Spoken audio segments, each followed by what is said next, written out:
kewajiban yang apa namanya, yang spesial.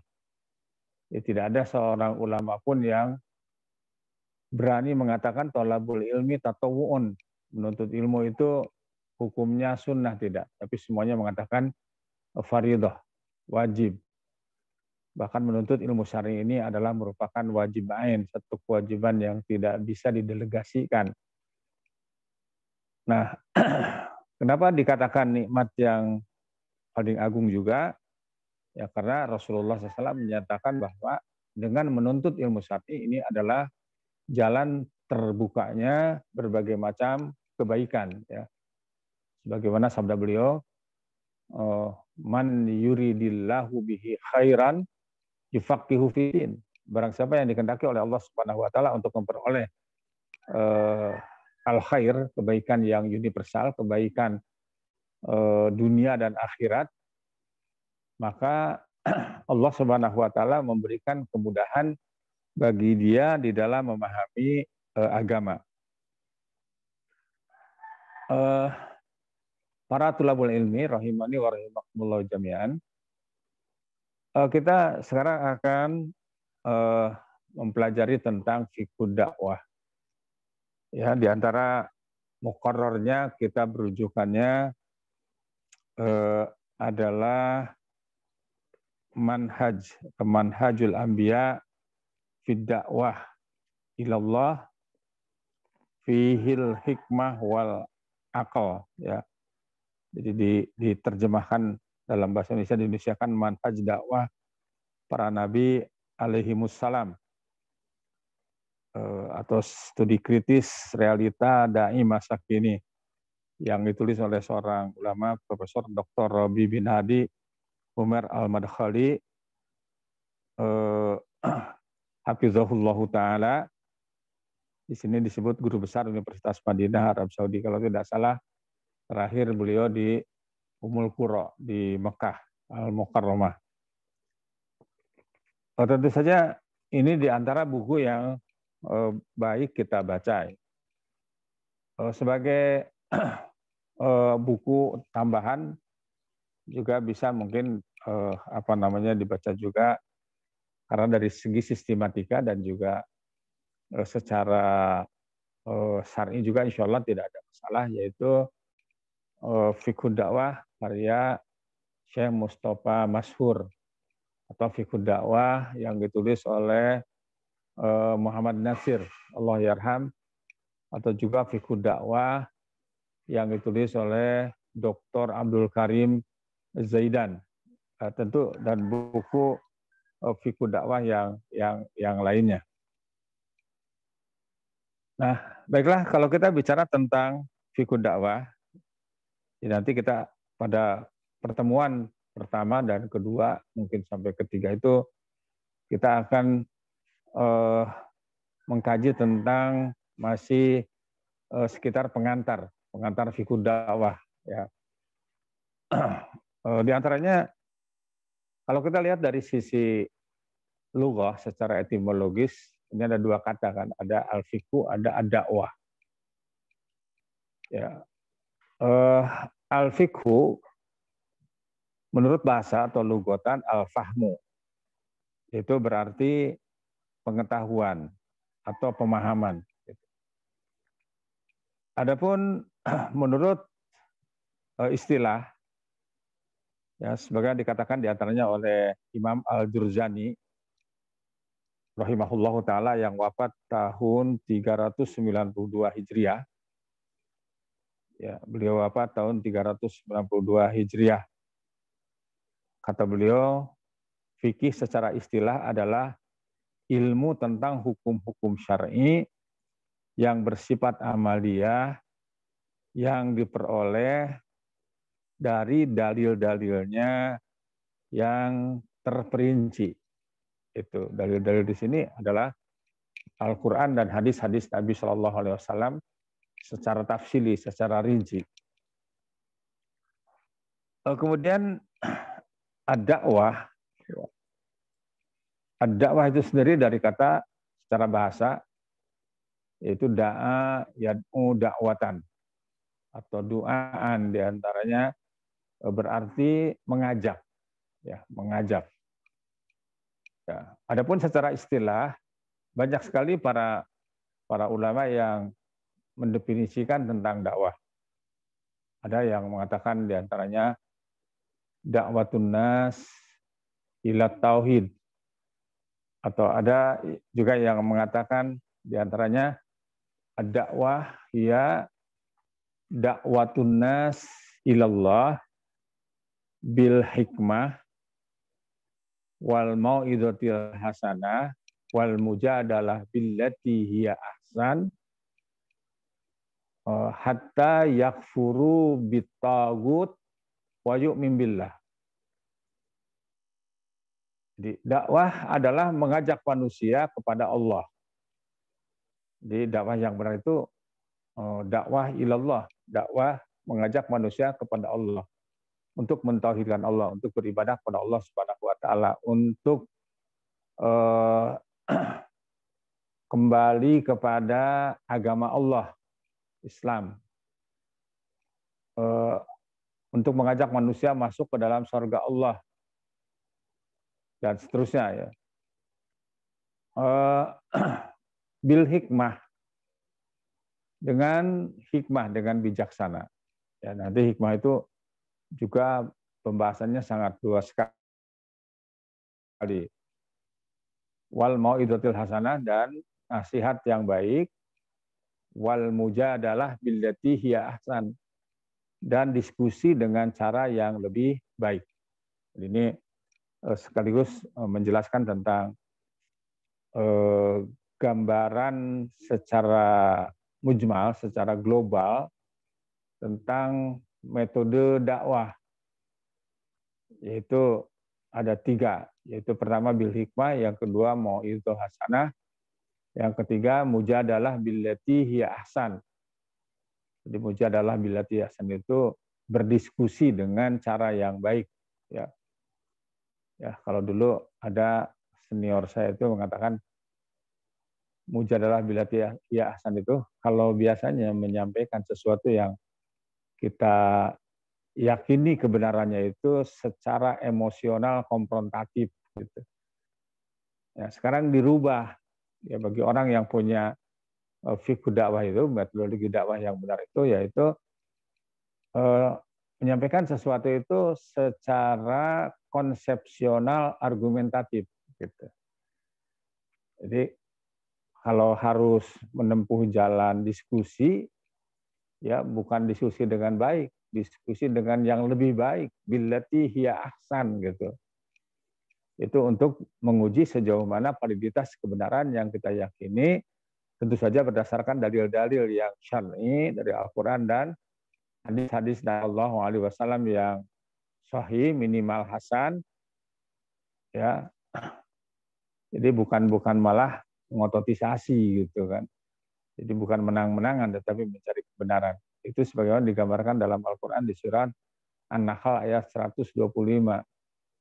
Hatta yakfuru bitagut, sehingga manusia itu kufur kepada togut. Ya. Apa togut itu? Togut itu secara bahasa bisa berarti melampaui batas, sombong, ya. Jadi rumpun kata yang hampir sama atau satu rumpun dengan kata togo, ya, suka melampaui batas, tugian, ya, atau juga, ya, kalau dalam togo, togut, toge itu satu rumpun itu. Ya, makanya kan dalam dunia pewayangan itu, kalau dulu wayang itu sebagai sarana dakwah, itu ada tokoh togog namanya. Togog itu seorang tokoh yang apa namanya, representasi dari apa ya, troublemaker, ya, provokator gitu. Mulutnya doer, matanya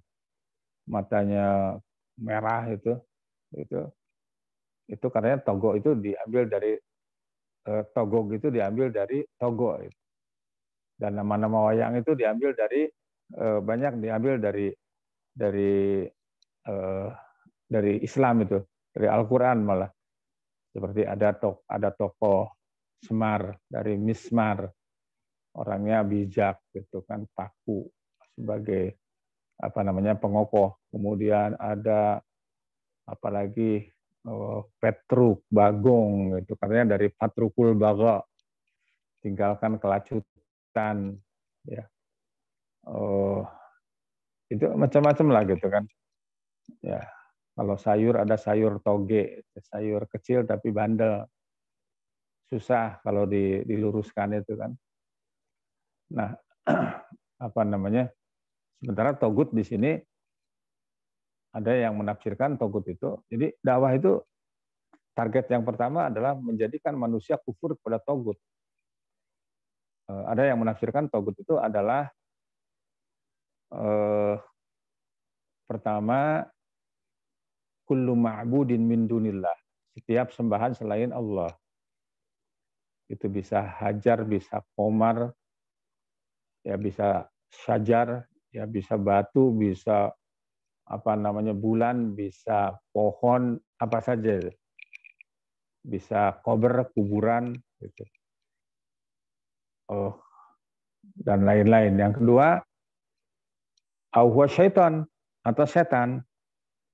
Setan juga termasuk togut, gitu kan. Setan ada dua jenis. Ya. Pertama setan dari bangsa jin, biangnya itu iblis. Yang kedua ada setan dari bangsa manusia. Jadi, syayatinal insi wal jinni, setan dari bangsa manusia dan jin, minal jinnati wan nas, dari bangsa jin dan manusia. Nah, jadi ini kalau setan dari bangsa jin itu kita tidak bisa, manusia tidak bisa melihat atau wujudnya, gitu, wujud aslinya. Tapi dari bangsa manusia kelihatan.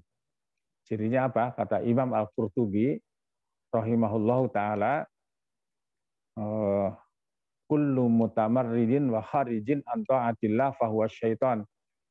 Setiap yang durhaka dan tidak mau taat kepada Allah, maka dia itu adalah setan, gitu kan. Jadi kalau ada orang yang durhaka, ahli maksiat, tidak taat kepada Allah Subhanahu wa taala, tidak melaksanakan perintahnya, tidak menjauhi larangannya, yaitu dia. Dia itu termasuk setan, minat tawagid, bagian daripada togut. Togut juga adalah kahin atau arraf, ya, dukun tukang ramal. Apakah meramal sesuatu yang sudah terjadi atau yang akan terjadi, gitu. Kemudian juga termasuk togut al-mughayyiru li hukmillah, yang suka merubah-rubah hukum Allah, ya. Umpamanya yang halal jadi haram, yang haram jadi halal, ya. Atau juga ada orang mengatakan bahwa ayat konstitusi lebih valid daripada ayat Al-Qur'an, ayat-ayat yang syar'i. Itu juga togut. Kemudian termasuk togut juga adalah syahsun yakunu ra'san fid dalal. Jadi seseorang yang menjadi tokoh dalam kesesatan. Jadi, tokoh aliran sesat itu togut, gitu kan. Apa saja? Sekarang tolok ukur sesat atau tidak itu apa, gitu kan? Nah, ini juga ini fondasi-fondasi bagi seorang dai yang harus dicamkan, ya, karena kita akan mengajarkan kebenaran yang datang dari Allah Subhanahu wa taala, mengajak manusia kepada kebenaran yang datang dari Allah Subhanahu wa taala. Nah, dalam Al-Qur'an disebutkan bahwa yang namanya kesesatan itu setiap, jadi yang pertama yang harus kita yakini, kita tanamkan, kita dakwahkan bahwa konsep kebenaran menurut Islam, jadi yang benar itu hanya satu, apa yang datang dari Allah, ya. Itu yang benar. Mana dalilnya? Di antaranya di dalam Al-Quran di surat Al-Baqarah ayat 147. Al-haqqu mir rabbika fala takunanna minal mumtarin. Kebenaran di situ pakai alif lam ma'rifah. Ya. Kebenaran yang mutlak. Ini benar itu ada dua. Ada kebenaran yang mutlak, ada kebenaran yang nisbi. Kebenaran yang mutlak adalah kebenaran yang tidak terbatas oleh ruang dan waktu. Ya, seperti Islam. Itu agama yang universal. Rahmatan lil alamin, kafatan linnas. Rahmat bagi seluruh alam, untuk seluruh manusia. Ya. Kapan saja, di mana saja, siapa saja yang mau menguji validitas kebenaran Islam, silakan. Gitu. Dan Islam itu agama yang senantiasa aktual, up to date. Ya. Jadi tidak ada ajaran Islam yang out of date gitu. Apa namanya yang sudah expired, nggak ada tuh. Semuanya itu up to date. Kalau kita buka Al-Qur'an atau hadis-hadis Nabi Shallallahu alaihi wasallam itu semuanya up to date. Ya. Contoh banyak orang-orang yang mempelajari ilmu kesehatan umumnya. Sampai ke luar negeri gitu kan. Ya, ternyata setelah dia membaca Al-Qur'an ataupun hadis-hadis Nabi Shallallahu alaihi wasallam, dia baru nyadar bahwa semuanya itu ada di dalam Islam gitu kan. Ya, contoh saya kenal dengan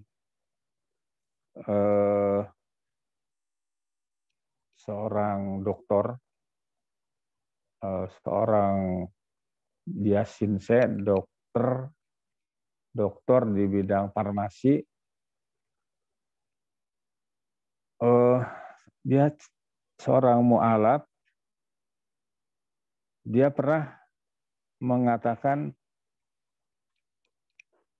begini, karena Pak panggil saya Pak Kiai, kalau saya tahu dari dulu bahwa ternyata semua obat itu ada dalam Al-Quran dan hadis Nabi Shallallahu alaihi wasallam,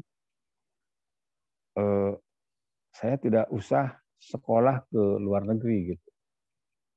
Sampai bertahun-tahun saya sekolah di luar negeri gitu. Artinya di sini kita bisa mengambil satu bukti bahwa Islam itu aktual, up to date gitu kan. Tidak pernah lapuk gitu. Nah, jadi itu karena nilai kebenaran Islam itu adalah mutlak, tidak terbatas oleh ruang dan waktu gitu kan. Nah, sekarang ada orang-orang yang mau membatasi kemutlakan Islam itu. Jadi Islam dijadikan sebagai satu agama yang relatif, yang terbatas oleh ruang dan waktu. Umpamanya dengan menjadikan Islam yang universal itu menjadi Islam Nusantara. Dia hanya dibatasi dengan teritorial sebatas Nusantara saja. Berarti di luar Nusantara itu sudah tidak benar lagi. Gitu kan. Nah, jadi itu yang begitu itu dalam konsep kebenaran dalam Islam sudah tidak benar lagi. Jadi yang benar itu hanya satu. Itu apa yang datang dari Allah Subhanahu wa Ta'ala. Itu bisa dilihat dalam Al-Quran di surat Yunus ayat 32. Surat ke-10 ayat 32. Fama ba'dal haq illa dhalal. Apalagi setelah kebenaran yang mutlak itu melainkan kesesatan. Artinya setiap yang berseberangan dengan apa yang datang dari Allah Subhanahu wa Ta'ala itu adalah sesat. Nah, jadi kembali tadi bahwa aliran sesat adalah semua aliran yang berseberangan, yang bertentangan dengan kebenaran yang datang dari Allah Subhanahu wa Ta'ala. Itu kebenaran yang bersumber kepada wahyu, itu Al-Quran dan Sunnah Nabi Shallallahu alaihi wasallam. Nah, makanya termasuk togut juga. Syahsun yakunu ra'san fid dhalal. Seseorang yang menjadi tokoh di dalam kesesatan. Wa yu'min billah, dan beriman kepada Allah Allah Subhanahu wa taala itu adalah mungkin definisi dakwah yang apa namanya bil ma'sur itu kan, berdasarkan dalil. Jadi dakwatun nas ilallah bil hikmah wal mau'izatil hasanah wal mujadalah billati hiya ahsan hatta yakfuru bitagut wa yu'min billah. Ya, jadi mengajak manusia kepada Allah dengan hikmah, dengan pelajaran yang baik, dengan mujadalah billati hiya ahsan, diskusi dengan cara yang lebih baik, sehingga manusia itu kufur kepada tagut dan beriman kepada Allah saja. Ya, itu dalam Al-Quran juga di surat Al-Baqarah ayat 256. Jadi itu rupanya disarikan dari dua ayat. Pertama surat An-Nahl ayat 125, yang kedua surat Al-Baqarah ayat 256. Di seorang mumin yang baik itu harus kufur dulu. Itu kufur kepada tagut. Ya, la ikraha fid din qad tabayyana rusydu minal ghayyi faman yakfur bitagut wa yu'min billah faqad istamsaka bil urwatil wuthqa lam fisama laha. Maka sungguh dia telah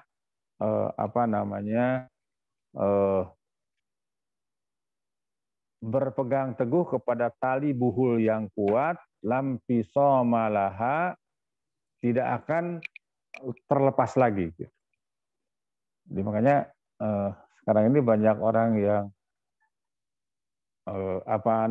Islamnya itu cepat goyang karena tidak dimulai dengan mengkufuri togut dulu gitu kan. Mengaku beriman tapi juga masih mempercayai togut tadi. Para mahasiswa dan mahasiswi rahimani wa rahimakumullah jami'an. Kita sekarang akan berbicara tentang ad-da'wah al-islamiyah ahammiyatuha wa mas'uliyatuha. Ya, kalau diterjemahkan secara bebas itu urgensi dan tanggung jawab dakwah. Ini sebagai pengantar ya, agar kita punya tasawur, punya persepsi yang benar tentang dakwah Islamiyah. Ya, tadi kan disebutkan bahwa dakwah yang benar itu ad'u ilallah, mengajak manusia kepada Allah. Sebab dalam realitanya ya, orang yang berdakwah disebut da'i. Kalau wanita da'iyah, kalau banyak duat. Makanya ada dalam hadis disebutkan juga du'atun ala abwabi jahannam. Ada para juru dakwah tetapi diambang pintu neraka jahanam. Waliyadzubillah. Nah, kita berlindung pada Allah Subhanahu wa taala. Nah, ternyata dai itu dalam realitanya ada tiga itu. Yang benar itu adalah tadi dai ilallah, mengajak manusia kepada Allah. Mengajak manusia untuk beribadah hanya kepada Allah, mengajak manusia untuk mentauhidkan Allah, mengajak manusia untuk masuk ke dalam agama Allah, mengajak manusia untuk masuk ke surga Allah, ya.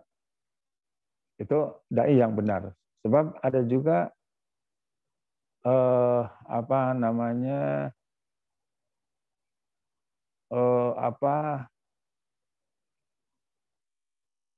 bukan dakwah ilallah, tapi dakwah ilayya. Jadi untuk membangun popularitas pribadi. Nah ini bahaya. Ini akan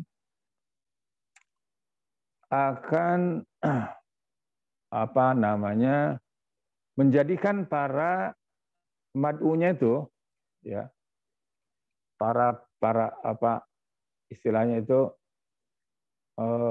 mitra dakwahnya itu atau ekstrimnya pengikutnya itu menjadikan dia kultus individu. Di kultus ya. Apa yang dia katakan udah benar aja gitu.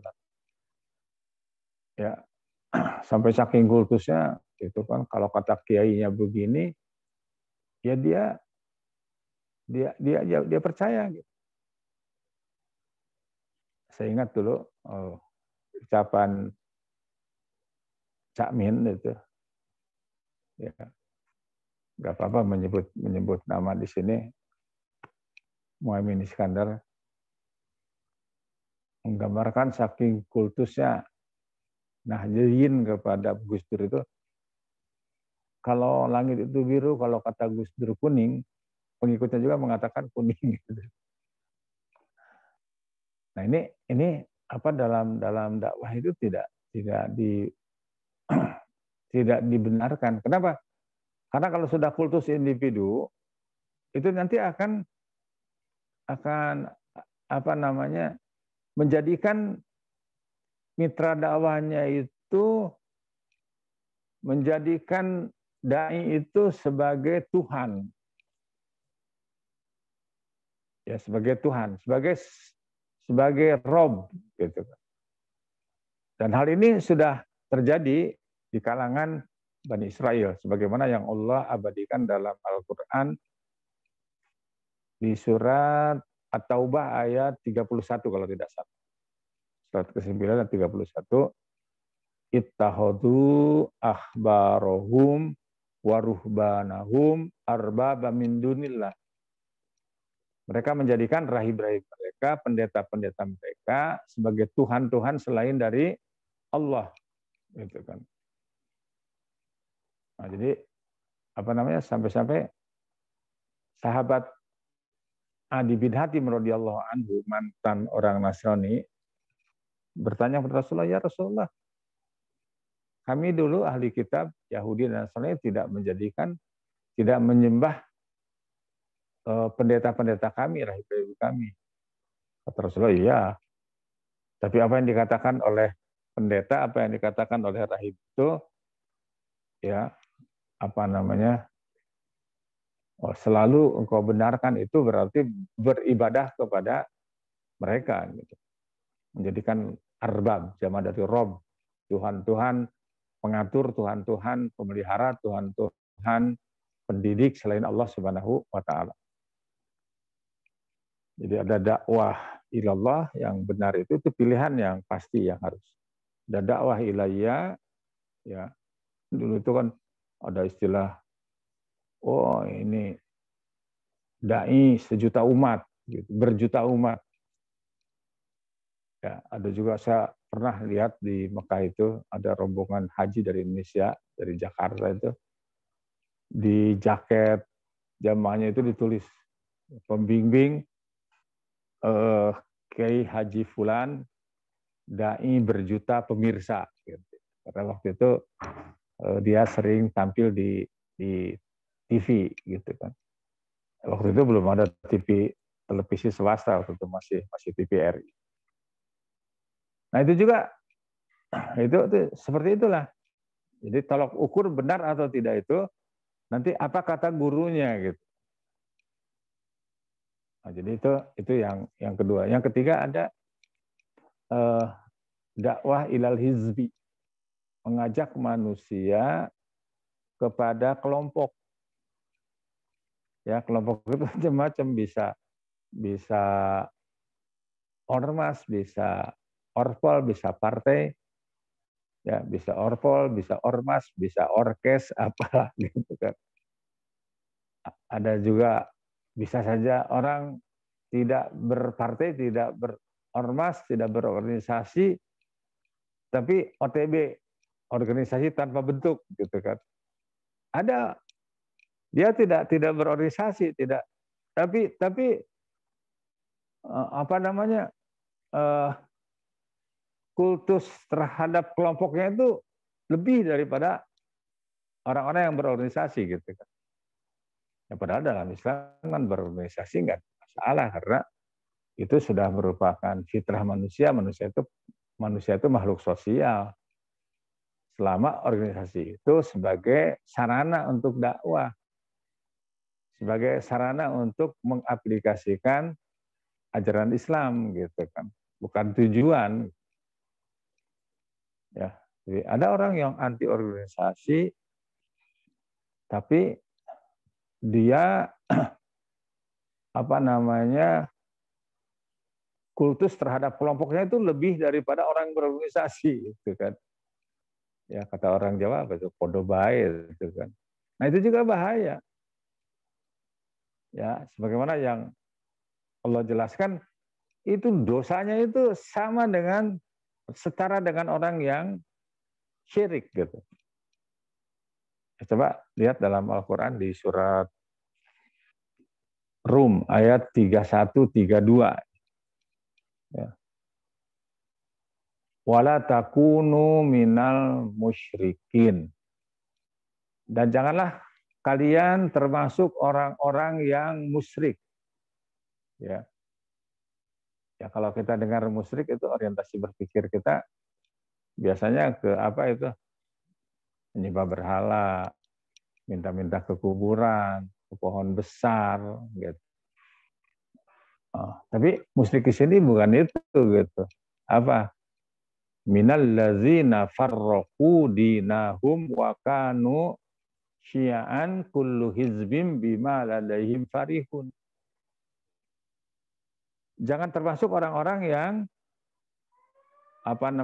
menjadikan agama itu menjadi kelompok-kelompok. Dan setiap kelompok merasa bangga dengan kelompoknya. Gitu kan. Ya maaf ya kalau kita ini mungkin pendapat saya mungkin bisa benar, tidak mustahil salah. Ada orang yang lebih bangga dengan umpamanya kelompok besar lah, gitu kan. Dengan ana haroki, kata yang ini ana salafi, kata yang satu ana tablighi. Gitu. Nah sehingga Islam itu seolah-olah dipecah menjadi 3. Gitu. Ya untuk mengatakan seperti itu pun tidak salah kalau memang dibutuhkan. Gitu. Seperti Ibnu Taimiyah rahimahullahu taala, seorang ulama Rabbani yang luar biasa, yang mendapatkan karomah dari Allah Subhanahu wa taala. 36 tahun beliau sudah wafat sehingga tidak sempat nikah. Tapi beliau sudah meninggalkan karya-karya tulis yang menerangi dunia. Nah, beliau juga dulu kenapa beliau lebih menekankan sunni, gitu kan. Ya, sampai salah satu kitabnya yang terkenal itu kan Minhajus Sunnah. Ya karena untuk membedakan antara Sunni dengan Syiah. Gitu. Tapi dalam keadaan yang normal, ya nama yang terbaik itu adalah Muslimin. Ya makanya ini kita kalau kita ana salafi, ana haroki, ana tablighi, Islam itu pecah jadi 3. Tapi kalau kita mengatakan ana minal muslimin, saya ini bagian daripada orang-orang Islam, utuh itu. Islam itu besar.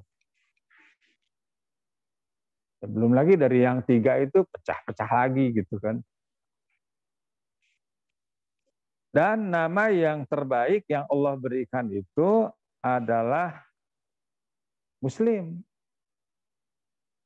Ya, coba silakan antum baca kembali firman Allah Azza wa Jalla dalam Al-Qur'an di surat Al-Hajj surat 22 ayat 78. Wajahidu fillahi haqqa jihadih wajtabakum wa ma ja'ala 'alaikum fid-dini min millata abikum Ibrahim huwa sammakumul muslimin min qablu wa fi hadza. Ila akhiril ayat. Ya artinya dan berjihadlah kamu di jalan dengan jihad yang sebenar-benarnya. Dia memilih kamu dan dia tidak menjadikan kesulitan untukmu dalam agama. Ikutilah agama nenek moyang Ibrahim Dia Allah telah menamakan kamu orang-orang muslim sejak dulu dan begitu pula dalam Al-Quran ini. Jadi dari dulu yang Allah berikan nama yang terbaik itu adalah sama kumul muslimin. Menamakan kalian itu orang-orang Islam.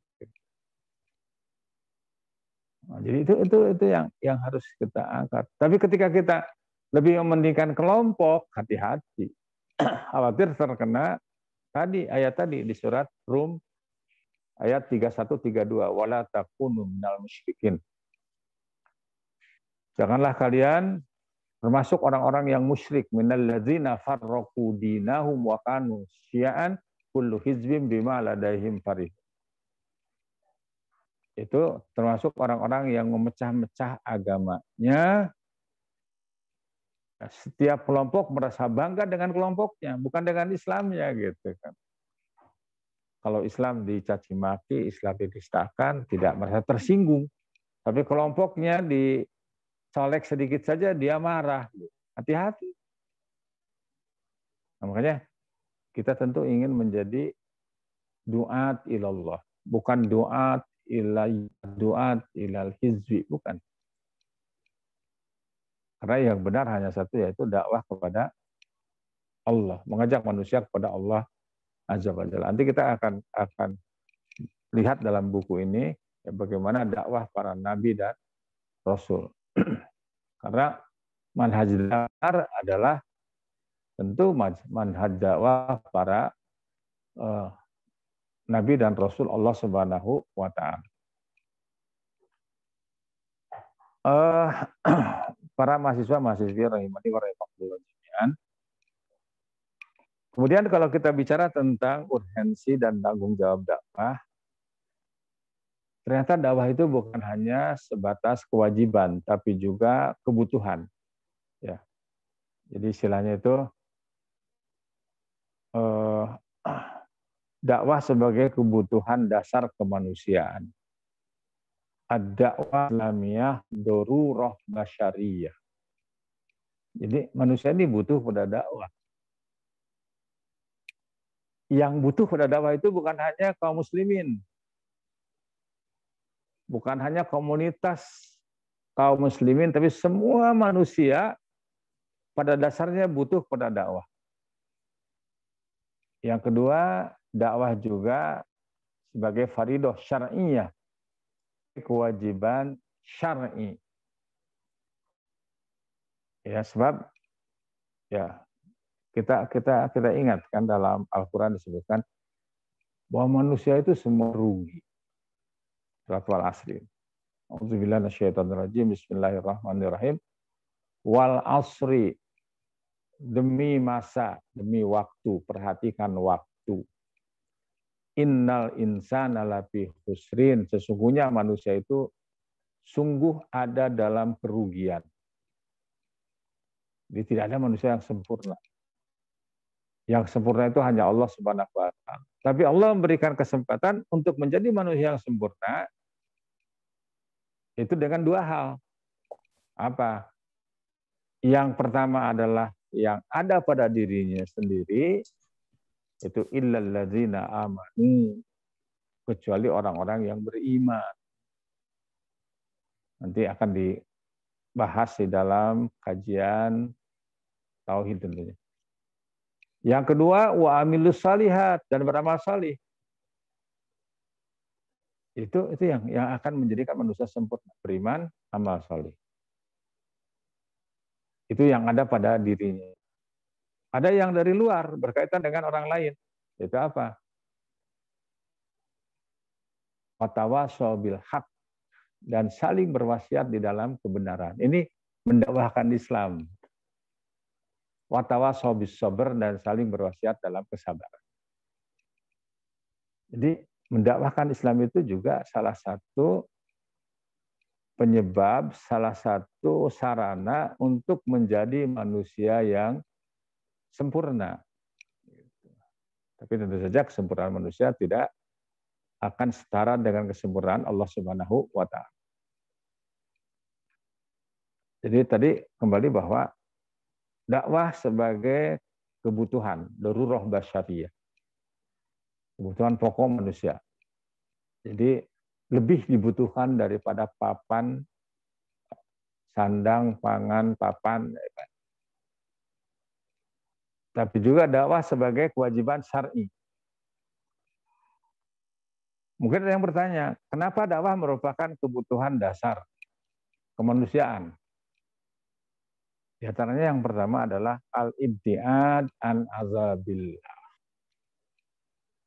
Al-ibtiad an azabillah. Keinginan kuat masing-masing kita untuk terjauhkan, untuk terhindar dari azab Allah Subhanahu wa Ta'ala. Artinya, kalau dakwah tidak ditegakkan, azab Allah akan turun. Ya.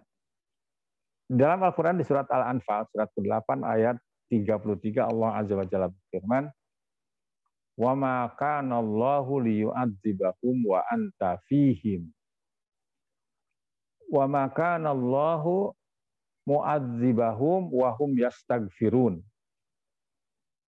Dan Allah sekali-kali tidak akan mengazab mereka sedang kamu berada di antara mereka.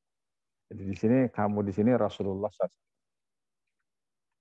Dan beliau sudah tidak ada, kita sebagai penerus risalah dakwah beliau Shallallahu Alaihi Wasallam, insya Allah. Dia akan menyelamatkan manusia itu sekiranya Rasulullah dan penerus risalah dakwah Rasulullah ada di tengah-tengah mereka. Wa makanallahu mu'adzibahum wa hum yastaghfirun. Dan tidaklah pula Allah akan mengazab mereka sedang mereka meminta ampun. Ya, surat ke-8 ayat 33 Al-Anfal. Saya dulu ingat punya pengalaman tahun 90-an. Ketemu dengan seorang tokoh, seorang kiai di Kalimantan Timur.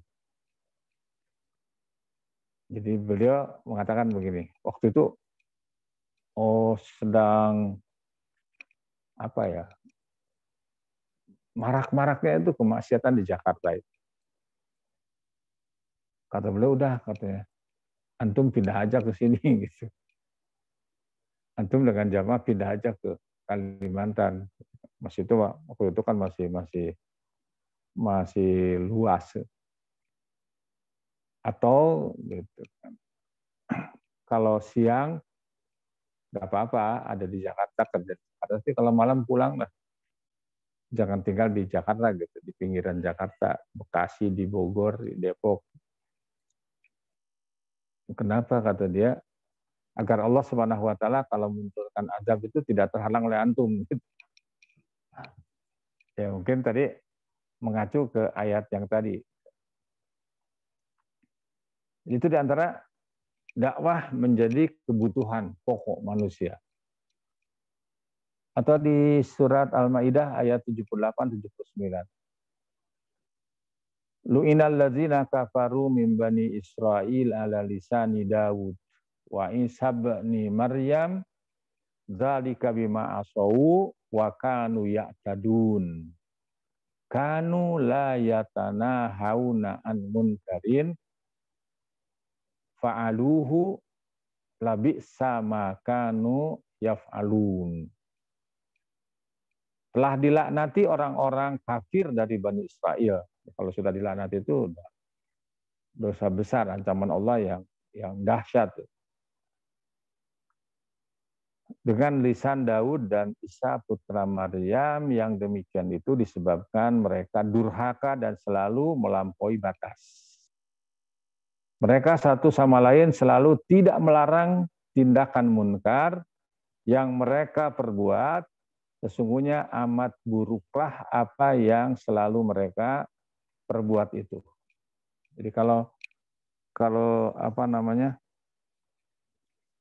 kemungkaran, kemaksiatan dibiarkan, tidak tidak ditegakkan amar ma'ruf nahi munkar, maka azab Allah pasti akan datang. Ya, sebagaimana juga Allah jelaskan di dalam Al-Qur'an di surat Asy-Syura ya, ayat ke-30 bahwa di antara penyebab bencana itu karena kemaksiatan. Ya, dalam ayat itu disebutkan wa ma asabakum min musibatin fabima kasabat aydikum wa ya'fu an katsir. Dan musibah apapun yang menimpa kamu adalah karena perbuatan tanganmu sendiri dan Allah memaafkan banyak dari kesalahan-kesalahan. Ya, itu surat Asy-Syura ayat 30. Fabima kasabat aidikum. Jadi azab bencana itu kalau kata Ibnu Katsir bisa babi dunubikum, disebabkan dosa-dosa kalian. Ya, beberapa ya, pekan atau 2 pekan yang lalu saya ketemu dengan salah seorang ustadz kenalan. Saya tanya, oh ustadz dari mana asli? Dia bilang menyebut salah satu tempat di Jawa Tengah. Saya ingat itu di daerah itu dulu tahun 55 pernah terjadi satu kejadian yang luar biasa gitu. Ada satu kampung tempat maksiat. Orang maksiat itu judi, zina, minum gitu.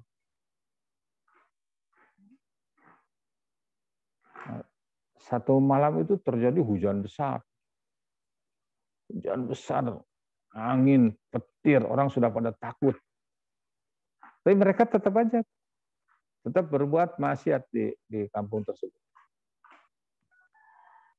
Apa yang terjadi? Ternyata besoknya itu kampung itu sudah hilang. Hilang dan gunung di sebelah itu belah, pindah ke situ. Itu satu kejadian yang Shadaqullah, Shadaqah Rasulullah SAW. Betul benar apa yang Allah firmankan, betul benar apa yang Nabi sabdakan.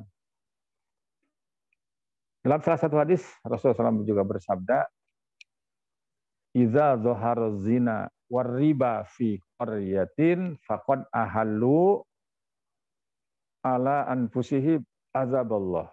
Kalau riba dan zina sudah terang-terangan, ya, amar ma'ruf nahi munkar tidak ditegakkan lagi, maka sungguh mereka telah menghalalkan azab Allah atas mereka. Ya, kalau kita lihat gedung-gedung tinggi di kota-kota besar di negeri kita ini, itu gedung-gedung tempat transaksi riba. Ya. Kalau tidak bank konvensional, ya, gedung-gedung perusahaan rokok, ya, bahkan mungkin minuman keras dan sebagainya. Jadi itu diantara kenapa dakwah merupakan sebuah kebutuhan. Pertimbangan yang pertama, alasan pertama, agar dijauhkan daripada azab Allah Subhanahu wa Ta'ala. Kemudian yang kedua, untuk mengantisipasi penyimpangan para elit dan pengaruh negatifnya terhadap kehidupan sosial. Itu fusukul mutrafin wa asaruha salbiyah. Jadi begini menurut teori Al-Quran. Kalau pemimpin itu beriman dan bertakwa, maka keberkahan akan datang. Gitu. Ya, jadi kalau pemimpin itu beriman bertakwa, menegakkan Islam, amar ma'ruf nahi munkar, beribadah kepada Allah Subhanahu wa taala, maka pertolongan Allah akan datang. Ya. Contoh umpamanya dalam Al-Qur'an di surat Al-Hajj surat 22 ayat 40. Allah Subhanahu wa taala berfirman wala yansurannallahu mayyansuruh. Innallaha laqawiyyun aziz. Itu orang-orang yang di sini maaf Allah pasti akan menolong orang-orang yang menolong agama. Sungguh Allah Maha Kuat dan Maha Perkasa. Siapa orang yang menolong agama itu?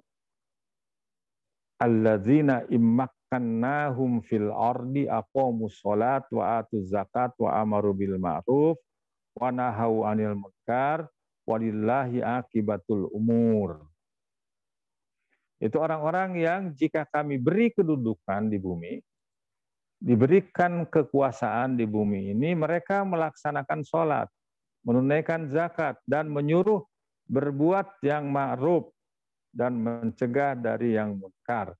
Dan kepada Allah lah mereka kembali segala urusan.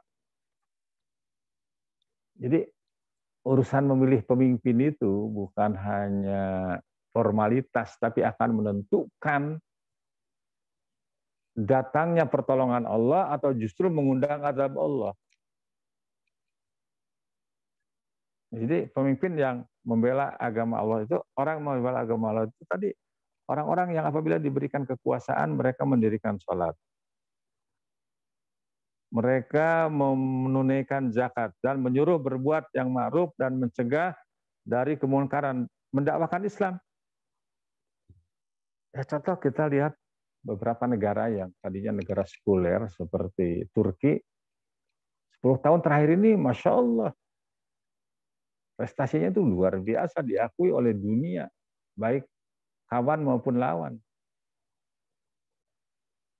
Atau usah jauh-jauh lah, kita lihat negara yang nempel di negara kita, Brunei Darussalam, karena komitmennya terhadap syariat Islam, menjadikan Islam sebagai dasar negara, ya Masya Allah, pertolongan Allah, kemakmuran, kesejahteraan dirasakan oleh para pemimpinnya, dan menghadapi musibah corona itu tidak sedahsyat separah di kita gitu. Artinya juga bencana itu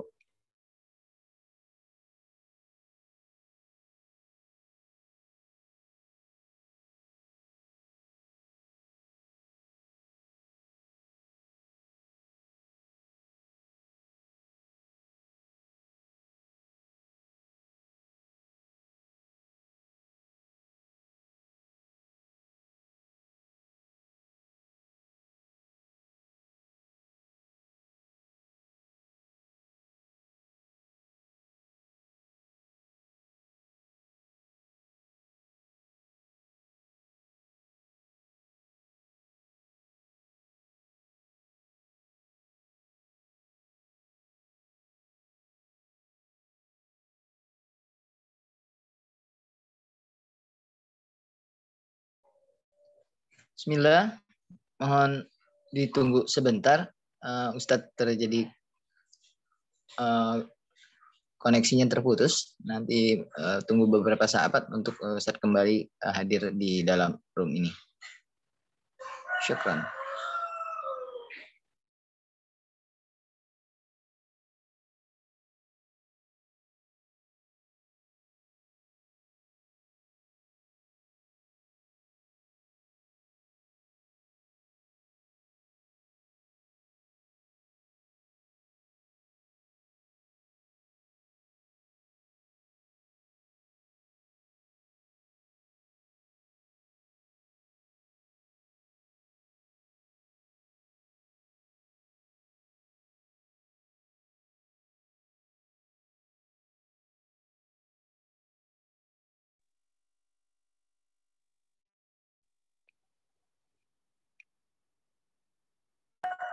Betul Ustaz. Sudah? Ya, sudah Ustaz. Tetapi tadi kalau para pemimpinnya itu pemimpin yang salih akan membawa kesejahteraan.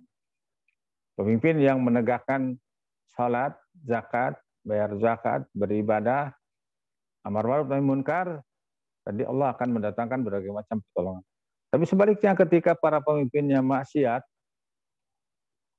itu akan membawa kepada kehancuran. Nah, silakan lihat dalam Al-Quran di surat Al-Isra, surat ke-17 ayat 16.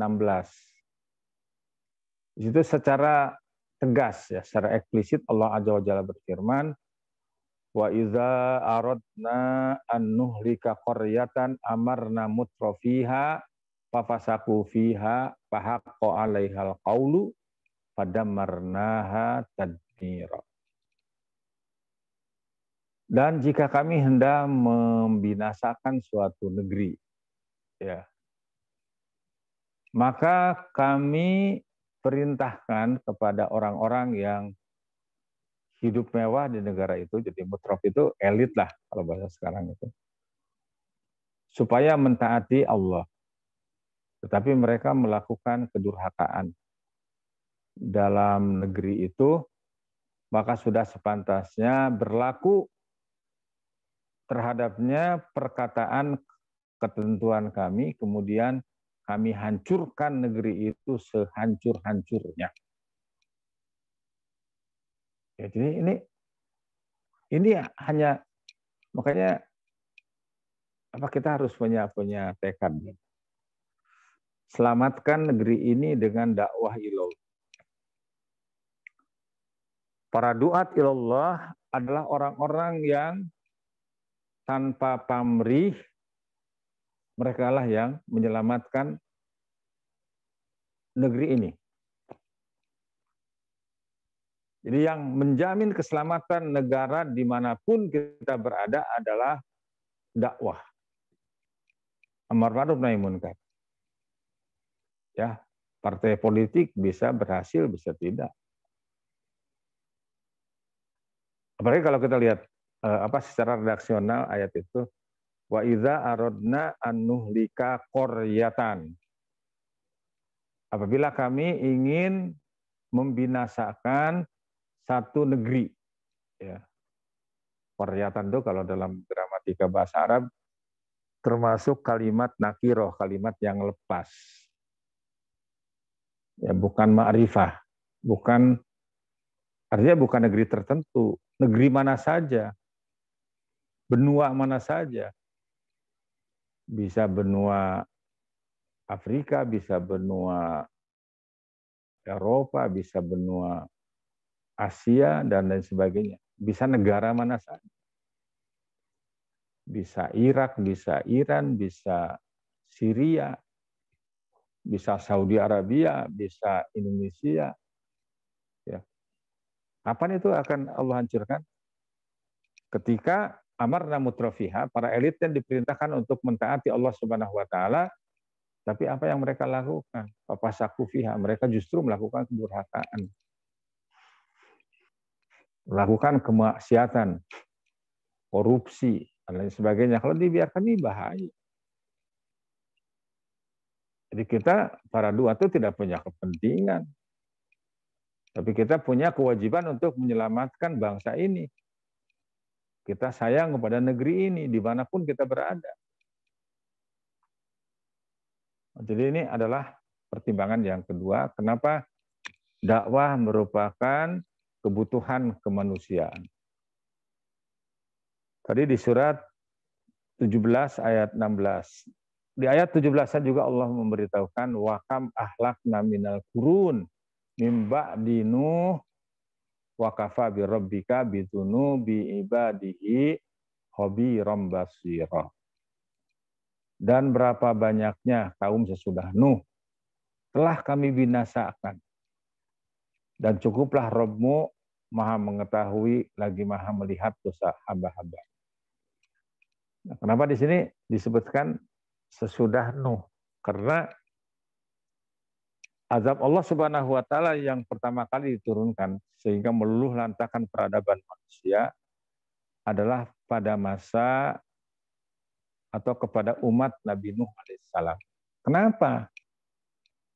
Karena umat Nabi Nuh lah yang pertama kali melakukan perbuatan syirik, melakukan perbuatan menyekutukan Allah Subhanahu wa taala. Dan syirik adalah maksiat yang paling maksiat, kedoliman yang paling dolim, sehingga mengundang murka Allah Azza wa Jalla. Ya, karena dalam sejarah, sebagaimana dijelaskan dalam hadis riwayat Bukhari dari sahabat Abdullah bin Abbas radhiyallahu anhuma, bahwa kemusyrikan itu yang merupakan dosa besar, kemaksiatan yang paling maksiat, pertama kali dilakukan oleh umat Nabi Nuh alaihissalam. Makanya disebut di sini setelah umat Nabi Nuh. Bisa itu kaum Ad, kaum Samud, ya, kemudian apa namanya, kaum Saba dan lain sebagainya.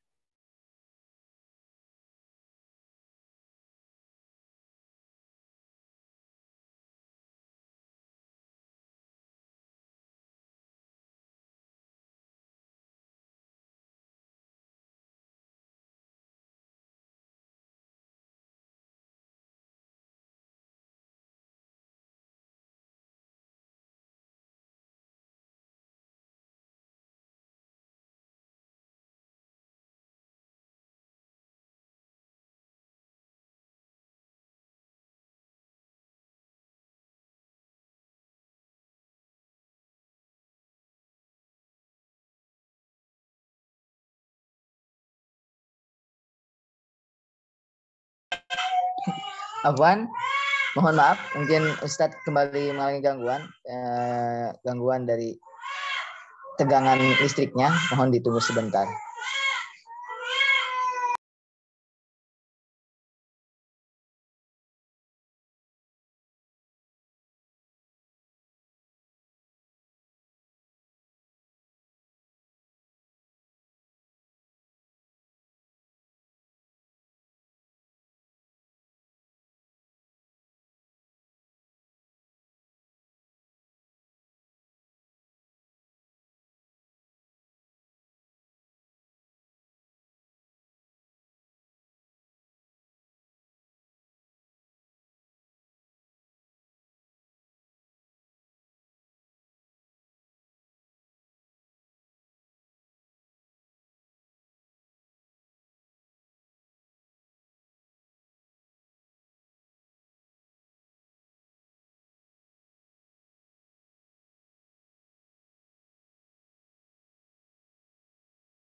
Mohon maaf ada gangguan internet.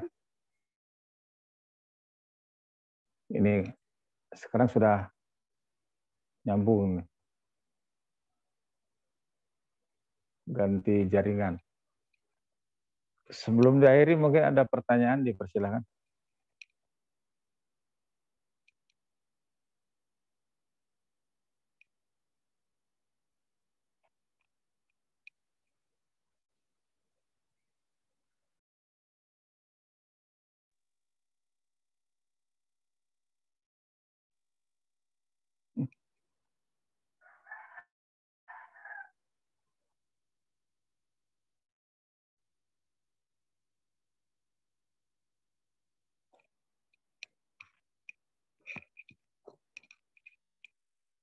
Halo?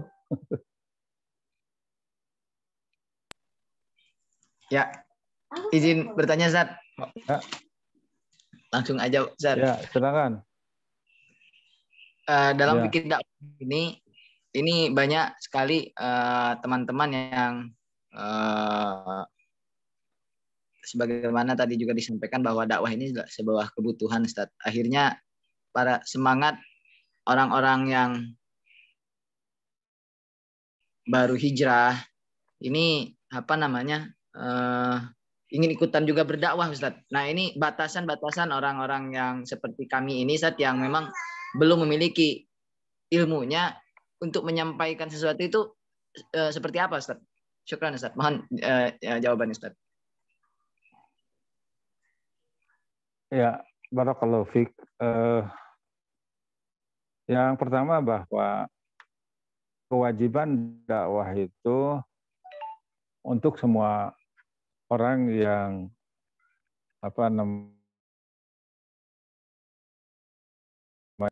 orang-orang yang beriman. Tapi tentu saja ada rukun-rukun, ada pilar-pilar yang harus ditegakkan terlebih dahulu. Nanti insya Allah kita akan bahas juga tentang apa saja rukun dakwah itu. Ya seperti nanti di dalam buku kita ini, di halaman 8 itu, Fadilatul Syekh Ma'ali Dr. Sholih bin Fauzan bin Abdullah Al-Fauzan, di Profesor Dr. Sholih bin Fauzan bin Abdullah Al-Fauzan, Hafizahullah Ta'ala, menyampaikan di antara pilar-pilar dakwah itu, yang pertama ilmu. Jadi mengetahui apa yang didakwah itu jelas ya, terus punya modal gitu kan. Jadi yang disampaikan itu, yang didakwahkan itu ilmu gitu. Apa ilmu itu? Kata Imam Syafi'i, fal muradu bil ilmi qala Allah, qala Rasul, qala sahabah. Ilmu itu apa yang Allah firmankan dalam Al-Quran, apa yang Rasul sabdakan di dalam hadisnya, dan apa yang dikatakan oleh para sahabat.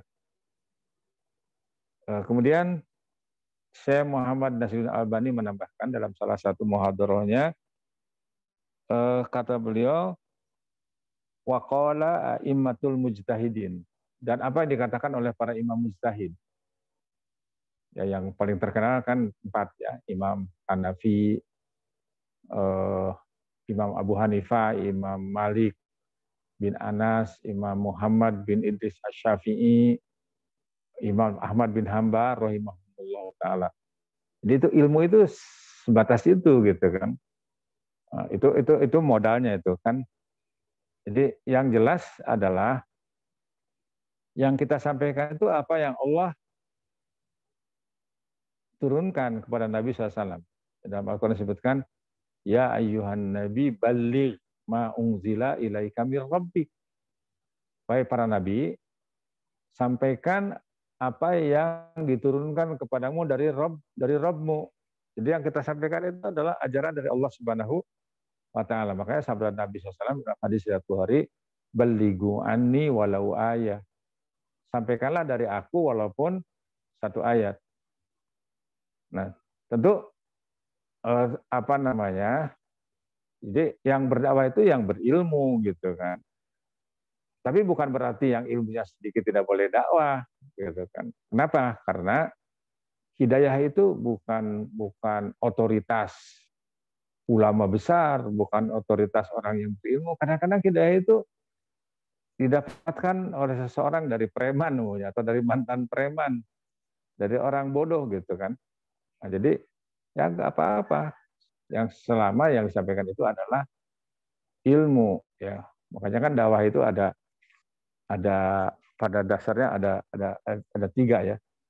Ada dakwah bil lisan dengan ucapan, ada dakwah bil kitabah dengan tulisan, ada juga dakwah bil hal, dakwah dengan perbuatan, ya, yang disebutkan oleh, kalau tidak salah ini dinisbahkan kepada Imam Ghazali rahimahullah taala, apa namanya, yang menyebutkan lisanul hal absahu min lisanil maqal. Bahasa perbuatan itu lebih fasih daripada bahasa ucapan. Jadi makanya ya semua orang yang di antara kesempurnaan hijrah itu juga harus berdakwah. Kalau tidak bisa dakwah dengan lisan, dengan tulisan, ya dengan perbuatan. Jadi kan termasuk juga merealisasikan apa yang didakwakannya sehingga ia menjadi teladan yang baik. Kemudian ikhlas, ya. Nah, itu nanti kita akan pelajari dari buku ini. Jadi siapapun punya kewajiban dakwah, tetapi tentu saja sesuai dengan kapasitas yang ada pada dia, dan yang didakwahkan itu tidak keluar dari bingkai apa yang Allah turunkan. Itu berdasarkan Al-Quran dan hadis Nabi SAW sesuai dengan pemahaman para sahabat dan juga para salafus salih, itu para tabi'in dan atba'ut tabi'in. Jadi orang yang punya semangat dakwah ya jangan dipatahkan gitu. Kita tetap berikan motivasi, tapi juga ingatkan bahwa yang didakwahkan itu ilmu, jangan berdakwah berlebihan di luar kapasitas yang dia miliki, ya. Wallahu a'lam bishawab. Masih Ustaz. ada? Ustaz.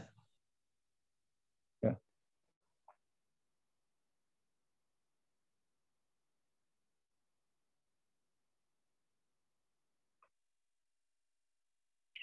Ya, yang lain jika ada pertanyaan, silakan. Kalaupun tidak ingin menyampaikan secara langsung bisa lewat chat.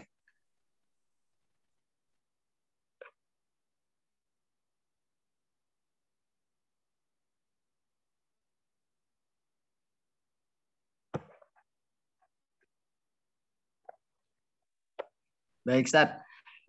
Ini mewakili semuanya karena yang hadir kebanyakan akhwat. Nah, bagaimana dengan akhwat sendiri, Ustaz, atau perempuan dalam berdakwah? Karena fenomena yang banyak saat ini pun ini agak sedikit menjadi pertanyaan yang besar buat Ana juga pribadi. Kini bermunculan perempuan-perempuan untuk tampil. Nah, ini pandangan dalam agamanya bagaimana, Ustaz? Yang pertama bahwa kewajiban dakwah itu untuk semua, baik laki-laki maupun perempuan. Tinggal teknisnya gitu kan. Teknisnya artinya bahwa bagi perempuan itu kan ada batasan-batasan tertentu, ya. Di antaranya ya tentu tidak dibolehkan tampil di depan laki-laki yang bukan mahram, ya, apalagi apa namanya dengan penampilan yang wah lah gitu kan, apa namanya tabarruj. Tentu ini yang tidak dibolehkan gitu kan. Sementara kewajiban dakwah itu sendiri adalah untuk semuanya gitu. Bahkan juga kalau kita lihat di dalam realitas sekarang ini, justru ya Ana punya pengalaman mengajar di beberapa instansi, baik itu pemerintah ataupun swasta. Akhwat-akhwat ini banyak yang ngiri lah gitu, ngiri dalam artian yang positif gitu kan. Artinya kok kenapa kalau Ikhwan itu selalu dikasih kajian-kajian banyak para ustadz.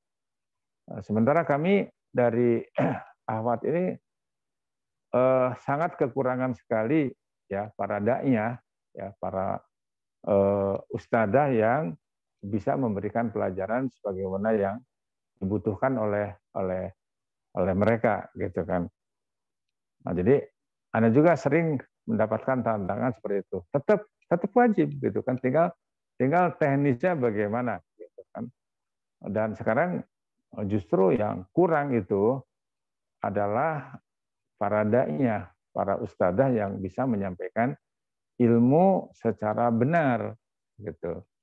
Nah, sementara yang populer itu sekarang kan yang berani tampil itu justru orang-orang yang disampaikan bukan ilmu gitu kan. Terus juga dengan cara yang tidak syar'i. Jadi pertama jawabannya bahwa kewajiban tetap kewajiban, tetapi tinggal mengatur teknisnya itu bagaimana ya, sehingga dalam penyampaian itu tidak menyalahi ketentuan-ketentuan syariat. Ada ini yang dari melalui chat. Ustaz tadi kebenaran ada dua. Yang pertama itu kebenaran yang mutlak, dan yang kedua tadi ya kebenaran yang nisbi, kebenaran yang relatif. Jadi kebenaran yang terbatas oleh ruang dan waktu.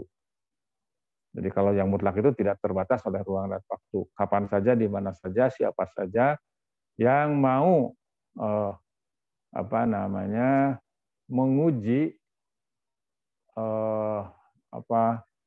kebenaran Islam silahkan. Sementara yang nisbi itu, yang relatif itu, ya seperti dulu kan, kalau di zaman lama itu ada yang benar itu Nasakom, gitu. Nasional Agama Komunis Disatukan. Datang Orde Baru itu tidak benar lagi gitu kan. Terus ada mengatakan bahwa Pancasila itu mutlak. Datang Orde Reformasi, kemudian di amandemen, ya. Datang lagi itu kebenaran-kebenaran yang seperti itu adalah kebenaran yang relatif. Atau umpamanya contoh yang sederhana aja. Kalau di Arab itu kalau ada orang berantem atau orang marah, itu dipegang aja jenggotnya itu. Ya. Isbir ya akhi ittaqillah, itu dia seneng gitu. Tapi kalau di kita belum tentu senang, malah merasa dihina gitu kan. Ya, itu kebenaran seperti itu adalah kebenaran yang relatif. Ya, itu pertanyaan dari Nisa ya. Wallahu a'lam bishawab. Mungkin sampai sini dulu aja. Abu Maryam. Nah, Ustaz. Jazakumullah khair, Ustaz. Ya, insyaallah kita lanjutkan ya. Kita lanjutkan pada pertemuan yang akan datang. Baru sampai poin yang kedua ya. Alasan kenapa dakwah merupakan bagian daripada kebutuhan kemanusiaan. Demikianlah ana akhiri dulu dengan tasbih kafarah. Subhanakallahumma bihamdik asyhadu an la ilaha illa anta astaghfiruka wa atubu ilaik. Wassallallahu ala Muhammadin wa ala alihi washabbihi wasallam. Wa akhiru da'wana walhamdulillahirabbil alamin. Jazakumullahu khairan. Assalamualaikum warahmatullahi wabarakatuh. Waalaikumsalam warahmatullahi wabarakatuh. Jazakumullahu khairan Ustaz atas penyampaiannya. Semoga bermanfaat untuk kami semua dan insyaallah jadi amal jariah untuk Ustaz juga. Dan jazakumullahu khair juga pada para mahasiswa. Insyaallah kita akan bertemu lagi di pertemuan kedua. Dan jangan lupa nanti malam jam 8 malam insyaallah kuliah kita Qawaid Fikih ya, untuk masuk lebih awal agar teman-teman mendapat mengikuti perkuliahan secara menyeluruh insyaallah. Assalamualaikum warahmatullahi wabarakatuh. Waalaikumsalam warahmatullahi wabarakatuh. Syukran Ustaz, jazakallahu khairan.